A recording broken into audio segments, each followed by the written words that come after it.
Hey everyone, welcome to Plants and Politics. I have kind of a story within a story, an idea within a story, maybe I should say.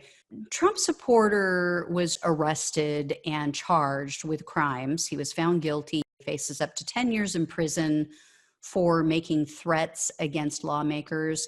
And he really disproves a right-wing talking point, but he also disproves some of what people on the left think about Trump supporters or about racism.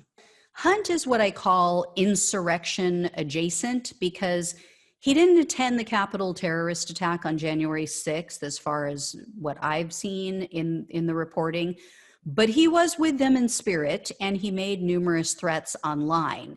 He also called for others to, quote, kill your senators. So that was literally the title of a video that he posted on YouTube, which was what landed him in prison. Among other things, in this video, he told viewers, quote, they're going to come after us, so we have to kill them first. We have to take out these senators and then replace them with actual patriots. He also urged Trump supporters to return to DC for the inauguration and, quote, put some bullets in their fucking heads. Can we just talk about the word patriot for a minute? I don't know about everybody else, but patriot is now a 4-letter word to me.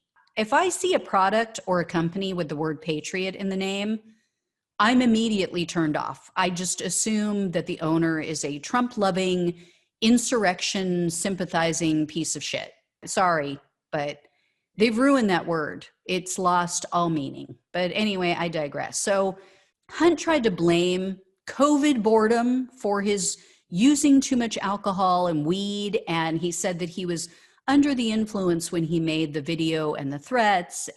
I mean, yeah, some types of weed can make you extremely paranoid, but I'm not buying it in this case, and apparently neither did the jury. But here's why I really wanted to talk about this story and this guy and this case. Tim Scott spoke on behalf of the Republicans. You heard Tim Scott talking about how America is not fundamentally racist and how these indefensible voter suppression bills are not racist and there's no systemic racism here in America. And so many other Republicans have come out and they've said that if systemic racism really existed in this country, would we have elected a black man for president? Yeah, we would have. And this guy proves it. So here's a little background on this Brendan Hunt guy who was just found guilty. He was a Democrat who voted for Obama twice. He then became disillusioned with Obama, and now he's a hardcore, what I refer to as a Retrumplican. Now, many on the right, and even some on the left, would argue that, see, he's not racist. He just wanted real change in the country, and he fell for Trump's BS. If he was racist, he wouldn't have voted for Obama. No, he's a full-blown, complete and utter white supremacist, which is not just my opinion. It's supported by facts and evidence. And as the right loves to say, facts don't care about your feelings. So here's the deal. Prosecutors found and exposed the fact that Hunt is infatuated with Adolf Hitler and Nazism. They also revealed that he uses racial slurs and degrading language to describe immigrants and people of color and Jewish people. In a text exchange with his father, this was given as one of the examples, Hunt suggested that his family should move to a, quote, red state with a decent white population that upholds the Constitution. Yeah, okay. Like all of those red states with decent white people who just stormed the Capitol. Okay. He also referred to New York City as a jungle, which is where he's from. And he told his father that he couldn't find a, quote, suitable white pro-American mate. So yeah, racist people can vote for a black man. Racist people can also hire black employees, as Donald Trump did.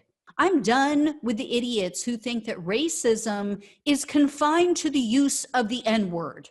If you just don't call someone the N-word and you let them use the same restaurants and bathrooms as the white folk, well then, you can't possibly be racist. That is an utter load of bullshit. I looked it up. The Merriam-Webster definition of racism is, number one, a belief that race is a fundamental determinant of human traits and capacities, and that racial differences produce an inherent superiority of a particular race. The second definition is the systemic oppression of a racial group to the social, economic, and political advantage of another. And then a subheading of that was a political or social system founded on racism and designed to execute its principles. Our entire country was founded on racism, on this definition of racism. White people came to America, looked at Native Americans, and because they looked different and dressed different and their skin color was different and they spoke a different language, they believed that they were inferior in some way and that they needed to be oppressed and they needed to be dictated to, and they took over their country and they slaughtered many of them to do so. Now, the Merriam-Webster definition of a racist is, quote, prejudice against or antagonistic toward a person or people on the basis of their membership in a particular racial or ethnic group, typically one that is a minority or marginalized. So guess what? You can be friends with a person of color and still be racist. You can let your child go down the street to play with the little black boy or the little Hispanic girl, and you can still be racist. Racism doesn't always outwardly manifest because it's a belief that you hold. It's about whether or not you see others as equal and just as worthy as you. If you see people, as just human beings, you don't see, oh, because their skin is a different color, they're obviously this way or that way. Human beings can be shit human beings, whether they're white, whether they're black. It doesn't matter what color, what creed, what nationality, what religion. There are good people and bad people all over the world. The old adage, actions speak louder than words, is very true. But thoughts control and dictate everything. So again, it comes down to your thoughts. I don't know about you guys, but I'm sick and tired of being gaslit by people trying to convince us not to believe our own eyes and ears. My family welcomed everyone into our home, including my black friends, but I knew how they felt. I knew how they talked when no one was around. I knew that they, not on a regular basis, but every once in a while, the N-word came out. They were what I consider to be publicly polite racists. And not everyone in my family, not my mother, but the rest of my family, and I knew it from a young age. So these attempts by racists to convince me not to believe my lying ears, my lying eyes, it ain't gonna work. Move on.